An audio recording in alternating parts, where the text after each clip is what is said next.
जन्मदिन के जश्न की तैयारियों में था परिवार, लेकिन मौत की खबर सुनकर परिवार के लोगों की मानो पैरों तले जमीन खिसक गई।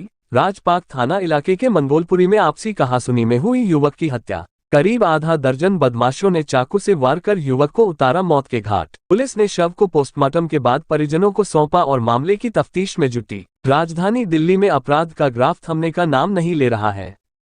सुरक्षा व्यवस्था की जिम्मेदारी संभाल रही दिल्ली पुलिस की तमाम कोशिशें भी नाकाफी साबित हो रहे हैं। ताजा मामला बाहरी दिल्ली के राजपाक थाना इलाके में सामने आया है, जहां एक शख्स को करीब आधा दर्जन की संख्या में बदमाशों ने चाकू से वार कर मौत के घाट उतार दिया। दरअसल यह पूरा मामला राजपाक थाना इलाके के टी ब्लॉक का सामने आया है। रात को आपसी कहासुनी में हुआ विवाद एक शख्स की हत्या की वजह बन गई। मिली जानकारी के अनुसार मृतक की पहचान कृष्णा के रूप में हुई है, जो परिवार के साथ मंगोलपुरी के टी ब्लॉक में रहता था। आपको बता दें कि कृष्णा का सोमवार को जन्मदिन भी था, लेकिन लोगों को क्या पता था जन्मदिन के जश्न के मौके पर उन्हें मौत की खबर मिलेगी। परिजन द्वारा मिली जानकारी के अनुसार कृष्णा के पिता की पहले ही मौत हो चुकी है।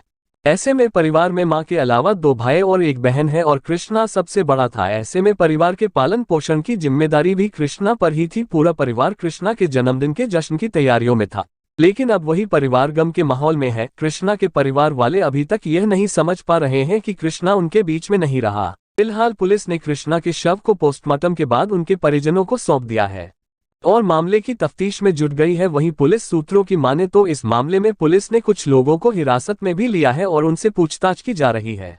लेकिन इस मामले ने एक बार फिर से दिल्ली की कानून व्यवस्था पर सवालिया निशान खड़ा कर दिए हैं। गौरतलब है कि विशेष तौर पर बाहरी दिल्ली में अपराधियों के खिलाफ पुलिस का ऑपरेशन क्लीन स्वीप चल रहा है। बावजूद इसके बदमाशों में पुलिस का खौफ नजर नहीं आ रहा है। शायद इसी का परिणाम है कि पुलिस के विभिन्न ऑपरेशन के बावजूद अपराध का ग्राफ थमने का नाम नहीं ले रहा है। फिलहाल इस मामले में अब परिवार को न्याय का इंतजार है।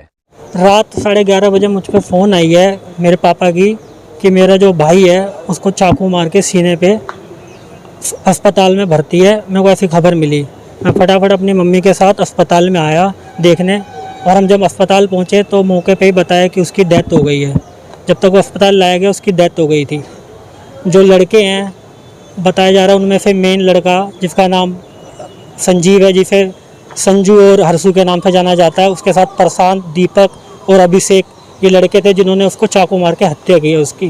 वो अपना घर में अकेला कमाने वाला था, उसके पापा भी नहीं थे। उनकी मम्मी ने बहुत मुश्किलों से पाल के बड़ा किया है। किस वजह से ये आपसी लड़ाई थी इनकी आपस में। उन्होंने जो सामने जो अदर पार्टी थी उन्होंने ड्रिंक की रखी थी, उनको नशे के हालत में उनको खूब मारा है उनको। और जो लड़के थे पीछे से बड़ा सा पत्थर लेके आए थे, चाकू लेके आए थे, चाकू से सीने पे हत्या की गई है। टोटल 6 जने थे, वो अकेले थे। हाँ, उनके पीछे भगाते हुए उनको मारा, आखिरी में गिरा के उन पे चाकू से हत्या की गई है उनकी। इस मामले में इस बात को कितनी सच्चाई कि कुछ पार्टी वगैरह भी कर रहे थे, ऐसा भी कुछ सामने आया है? नहीं, कोई पार्टी वगैरह नहीं कर रहे थे। वो काम पे से ही आए थे, काम पे से जिम के बाद अपने दोस्त से मिलने गए थे, क्योंकि आज उनका जन्मदिन भी है।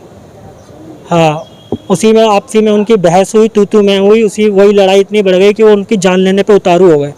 सुनने में ये भी आ रहा है कि पुलिस ने कुछ गिरफ्तारी भी की है। हाँ, उनमें से 3 लड़के पकड़े गए हैं, लेकिन जो मेन मुजरिम है जिसने चाकू मार के हत्या की है वो अभी भी फरार है। उसका कोई अता पता नहीं है।